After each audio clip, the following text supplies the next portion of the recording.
안녕하세요. 조명이 조금 어둡습니다. 내일 제주도로 다시 돌아가거든요. 그래서 내일부터는 조금 환하고 밝은 분위기에서 영상을 올려드리기로 하겠습니다. 자, 오늘은 지금 테슬라에 관해서 지금 분위기가 나쁘지 않은 것 같은데, 한 가지 지금 이슈가 발생을 했죠. 그래서 그 이슈에 대한 이야기를 제가 십수년 동안 이제 글로벌 사업을 하면서 경험을 했었던 부분과 아주 이제 일치를 하는 것 같아요. 그래서 그 경험을 바탕으로 좀 말씀을 드릴 필요가 있겠다. 그리고 여러분들께서 테슬라 투자 이외에 사업을 하시거나 상품과 관련된 업무를 직장인으로서 하실 때도 오늘 영상은 두고두고 좀 기억을 하시면서 살아가시면 도움이 되실 것 같아서 영상으로 담아 봅니다. 자, 그 전에 최근에 계좌 인증을 해달라고 하시는 분들이 또 계시는 것 같아요.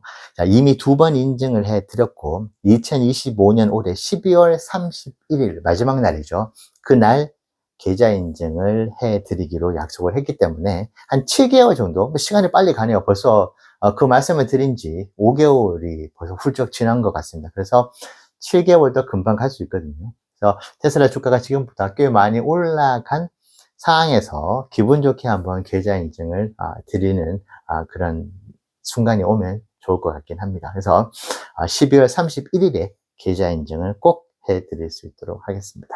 자, 지금 전 세계의 관심이 로보택시 사업에 지금 집중이 되어 가고 있죠. 6월 1일이냐, 뭐 6월 30일이냐, 뭐 6월 중순이냐, 본격적인 제 런칭을 알리는 그 시간, 그 날짜는 정확하진 않지만은, 정말 이제는 코앞으로 다가온 로보택시 사업입니다. 자, 그런데 테슬라 본사에서 로보택시 명칭, 어떻게 보면은 뭐 상표명이라고 해야 될까요? 트레이드마크죠. 그 로보택시라는 표현을 이제 상표 등록을 했죠. 근데 이것이 이제 상표청으로부터 거절을 당했습니다. 자, 그 거절을 당했기 때문에, 이거 수년 동안 테슬라가 로보택시 해왔는데, 그럼 이걸 사용하지 못하면은, 다른 명칭을 써야 되는데, 이게 마케팅적으로나, 안 그래도 아직 로보택시 사업에 대해서 명확하게 개념이 안 잡혀 있는 잠재 고객들에게 혼란을 부추기는 거 아닌가, 이런 또 걱정을 하실 수 있을 것 같은데요. 그래서 이 부분에 대해서 조금은 안심을 하실 수 있도록 좀 도와드려야 될 것 같긴 합니다. 자, 이제 로보택시라는 이제 단어가 이번에 거절에 대한 사유를 명확하게 이제 발표를 해줬죠. 이 로보택시라는 단어가 고유명사화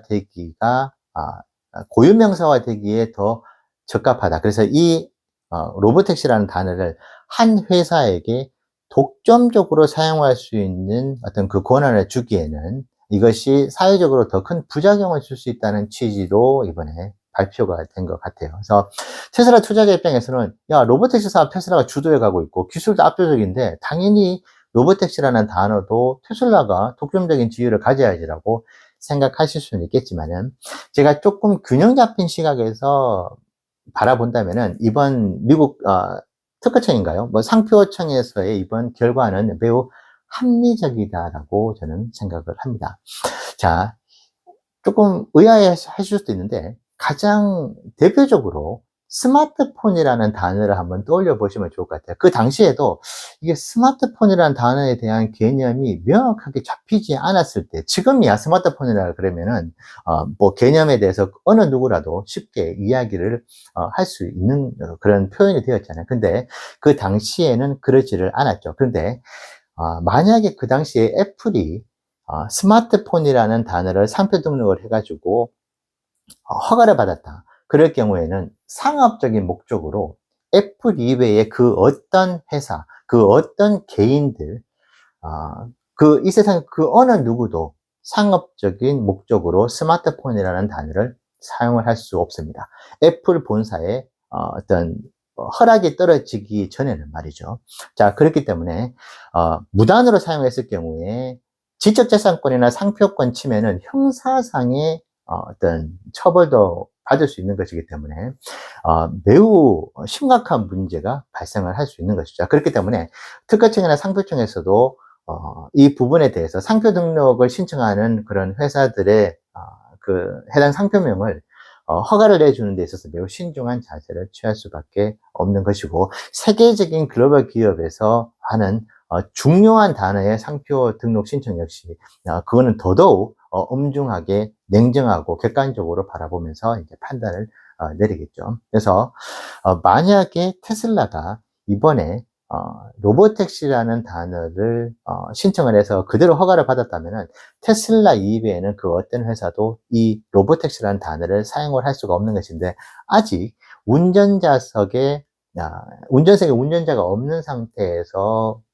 무인이죠. 무인 형태의 자율주행 형태로 택시 형태로 돌아다니는 이 사업을 명명할 수 있는 뚜렷한 단어가 존재하고 있지 않은 상태에서, 물론 테슬라가 주도적으로 로보택시 했기 때문에 그것이 매우 보편화되어 있는, 앞서 말씀드렸던 사업의 정의를 내리는 단어가 되어 오긴 했지만은, 이것을 테슬라만의 전유물로 두기에는 다른 회사들이 있는 사회적인 어떤 이익으로 놓고 봤었을 때는 피해가 훨씬 더 크다고 본 것 같긴 합니다. 자, 그러면 지금 테슬라가 사업을 그러면 못하고 로보택시라는 단어를 사용을 하지 못하느냐? 지금 제가 스마트폰 사례를 든 것처럼, 스마트폰은 이 세상 그 어느 누구도 상업적인 목적으로 자유롭게 사용을 할 수 있는 표현입니다. 자, 그렇기 때문에 테슬라도 지금 보니까 로보택시를 좀 이미지화 했더라고요. 나름 디자인적으로 로고화한 그런 BI를 저도 이제 봤는데, 그 로고를 보면은 이제 사이버 트럭의 캘리그래피, 글자체를 좀 활용을 했더라고요. 그렇기 때문에 아마도 그 로보택시에 이미지화되어 있는 로고 형태의 상표를, 그 로고를 등록을 할 경우에는 등록이 이제 허락을 받을 가능성이 저는 매우 높다고 보여지고 있고, 제가 알기로는 이번에 테슬라 본사에서 그냥 문자 등록이라고 해야 될까요? 그 글자를 등록을 한 것으로 알고 있습니다. 그 글자가 이미지라든지 디자인화되어 있는 어떤 같은 표식을 봤었을 때 그 기준으로는 가장 막강한 권리를 획득을 하는 것이거든요. 그렇기 때문에 더더욱 아마 상표청에서도 이것을 테슬라만 위해서 글자 등록을 허락을 하기에는 부담이 있었을 것으로 봅니다. 자, 만약에 테슬라가 이 로보택시라는 어떤 그 단어를 로고화해서 사용을 했을 경우에는 전혀 로보택시 사업을 하는 데 있어서 문제가 없고, 로보택시라는 단어를 사용하는 데 있어서도 문제가 발생하지 않는다. 그래서 이거 이번에 거절이 됐기 때문에 로보택시 이외에 다른 단어를 사용을 해야 되는 건 아닌가, 이렇게 걱정을 하시는 분들이 계실 수 있는데, 그런 걱정은 하실 필요가 없다. 그렇게 생각을 해주시면 될 것 같습니다. 자, 그러면 지금 말씀드렸던 이 지적 재산권에 대한 문제가 여러분들이 앞으로 살아가는 비즈니스와 상품과 관련된 일을 하시는데 왜 중요하냐? 많은 분들께서 많이 간과를 하시는 것 같아요. 이 지적 재산권 부분이. 그러니까 저도 그런 경험을 하면서 뒤통수를 맞아본 적도 있고, 제대로 알아보지 않고 일을 진행을 했다가 큰 낭패를 본 경우도 있습니다. 그래서 상품을 출시한다든지 어떤 비즈니스를 할 때 법인명이라든지 내가 주력으로 하려고 하는 이 상품에 대한 상표명을 지을 때는 반드시 이 상표가 내가 지금 만들어서 판매를 하려고 하는 이 상표명이 다른 회사가 이미 선점을 해 있지 않은가. 그래서 내가 다른 회사의 상표권 침해를 할 가능성은 없는지, 이 부분을 반드시 체크를 하셔야 됩니다. 상품을 출시를 하는 일을 하시는 분들 같은 경우에 재료를 소싱한다든지 그 제품의 핵심 컨셉을 표현을 한다든지 원가 구조, 상품의 판매 가격 매우 중요합니다만은, 그보다 가장 앞단에서 먼저 해야 되는 것이 출시하려고 하는 상품명의 그 사용을 원활하게 할 수 있는지 없는지를 체크하는 것. 이것이 안 됐을 경우에 그동안에 준비했었던 모든 그와 관련된 그 상품과 관련된 컨텐츠들을 일거에 모두 다 수정하고 바꿔야 되는, 그러면서 그냥 상품을 출시해 보지도 못하고 그냥 좌초가 되는 그런 경우들도 있는 것이고, 저는 글로벌 사업을 10수년 하면서 지적 재산권에 대해서 엄청나게 뛰어나신 변리사 분들하고도 프로젝트성으로 많이 일을 해 왔었거든요. 그러다 보면 별의별 케이스들이 다 있습니다. 정말 상상하기 힘든 일들이 벌어지기도 했었거든요.